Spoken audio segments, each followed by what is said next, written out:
अगर तुम्हें लगता है तुम्हारी ग्रोथ लक, टैलेंट या फिर अपॉर्चुनिटी की वजह से रुक गई है तो शायद तुम गलत हो। मैं पिछले कुछ दिनों से साइकोलॉजी और हाई परफॉर्मेंस की बिहेवियर को स्टडी कर रहा था और एक पैटर्न जो बार बार सामने आ रहा था वो है रिस्क लेना और फेल होने से नहीं डरना। फेलियर के डर से वो लोग चीजों को पोस्टपोन नहीं करते और यही फेलियर का डर एवरेज लोगों को भी टैलेंटेड बना देता है और टैलेंटेड लोगों को बेकार बना देता है। मैंने खुद इस ट्रैप को सालों तक फेस किया है और 100 ऑफ आवर्स की रिसर्च के बाद एक बात क्लियर हुई कि अगर तुम ये एक फियर फेल होने के डर को कंट्रोल नहीं कर पाए तो तुम कभी अपने हाईएस्ट पोटेंशियल तक पहुंच ही नहीं पाओगे। देखो, फेल होने का डर सबके अंदर होता है लेकिन इसको टैकल करना पड़ता है और आज की वीडियो में हम सीखेंगे इसको टैकल कैसे करना है। लेकिन किसी भी चीज को टैकल करने से पहले उसका पास्ट जानना जरूरी होता है। तो चलो जानते हैं कि ये फियर ऑफ फेलियर का डर हमारे अंदर आया कहाँ से। जिसमें से पहला कारण है सोसाइटी।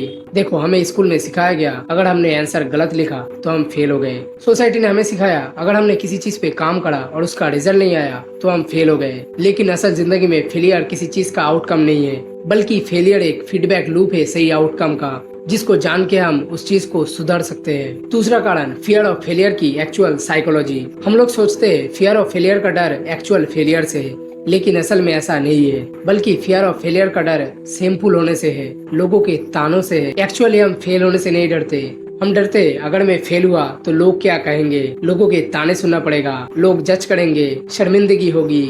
हम इससे डरते हैं, फेलियर से नहीं। और सबसे मजे की बात, हम जिन लोगों के बारे में इतना सोचते उन्हें हमसे घंटा फर्क नहीं पड़ता। तो अगली बार जब ट्राई करने से डरो तो याद रखना तुम उन लोगों से डर रहे हो जिनको तुमसे घंटा फर्क नहीं पड़ता। तीसरा कॉज फिक्स्ड माइंडसेट। देखो, फिक्स्ड माइंडसेट वो है जब तुम किसी काम में फेल हो जाते हो और बैठ जाते हो, दोबारा उस काम को करते ही नहीं। तुम्हें लगता है ये मेरे से होगा ही नहीं, बल्कि वहाँ पर ग्रोथ माइंडसेट वाला इंसान सोचता है मैं इस काम को कंप्लीट करने के और करीब आ चुका हूँ क्योंकि मुझे एक ऐसा तरीका पता चल गया जो काम नहीं करता। अब समझो, जब तुम फियर ऑफ फेलियर के डर की वजह से कोई काम को शुरू नहीं करते तो तुम्हारे अंदर होता क्या है। पहला, द पैरालिसिस लूप। ये एक फियर ऑफ फेलियर का लूप क्रिएट करता है जिसकी वजह से तुम ट्राई भी नहीं करते और फेल भी नहीं होते तो तुम्हारा डर रहने लगता है। लेकिन इसका सबसे बड़ा कॉस्ट है, इसकी वजह से तुम किसी चीज को ट्राई नहीं करते या फिर ट्राई करने के लिए परफेक्ट टाइम का, परफेक्ट गियर्स का, परफेक्ट मूवमेंट का वेट करते हो और परफेक्ट तो होता ही नहीं, इसीलिए तुम्हारी ग्रोथ नहीं हो पाती और तुम एक जगह पर अटक जाते हो।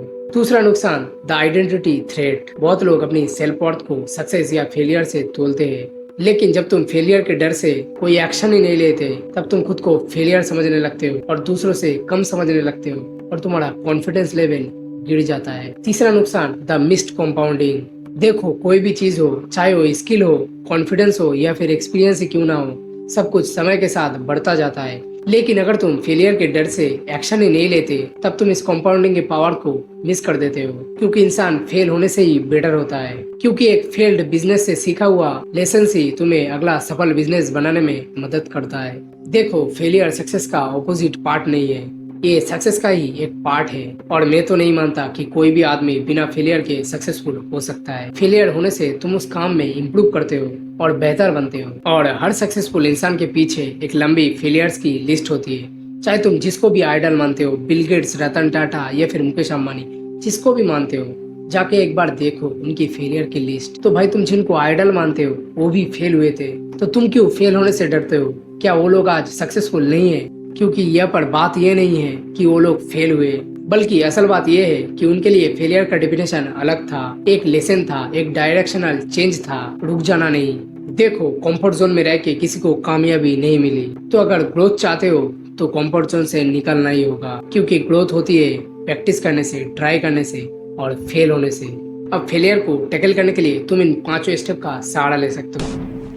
पहला, रीडिफाइन फेलियर। फेलियर की डेफिनेशन बदलो। देखो, फेलियर वो नहीं है जब तुम्हारा कोई अटेम्प्ट असफल होता है, बल्कि फेलियर वो है जब तुम दोबारा ट्राई करने से इनकार कर देते हो। फेलियर से लेसन लो और अगली बार अप्लाई करो, देखना पहली बार से बेहतर जगह पर होगे। क्योंकि एक अनसक्सेसफुल अटेम्प्ट है ढेरों लेसन्स और ढेरों नई पॉसिबिलिटीज। दूसरा स्टेप, पहले एक आउटलाइन सोचो। कोई भी बड़ा अटेम्प्ट देने से पहले एक प्रैक्टिस अटेम्प्ट लो, इससे तुम बड़ी गलती करने से बच जाओगे। अगर प्रैक्टिस में तुम्हें कुछ लगता है कि इसे चेंज करना चाहिए तो करो उसको, इससे तुम बड़ी गलती करने से बच जाओगे। स्टेप 3, फेलियर के बाद एक रिचुअल बनाओ। जब तुम्हारा कोई अटेम्प्ट फेल हो, एक स्पेसिफिक रिचुअल बनाओ। एक डायरी लो और लिखो क्या तुमसे गलती हुआ और कैसे तुम उसको सुधार सकते हो। लेसन्स लो और उसके साथ नेक्स्ट अटेम्प्ट प्लान करो। ये चीज फेलियर को भी एक मीनिंग देता है। चौथा स्टेप, बिग फेलियर्स को स्मॉल फेलियर में कन्वर्ट करो। देखो, अगर तुम कोई बड़ा गोल अचीव करना चाहते हो तो उसको एक बार में कंप्लीट करने का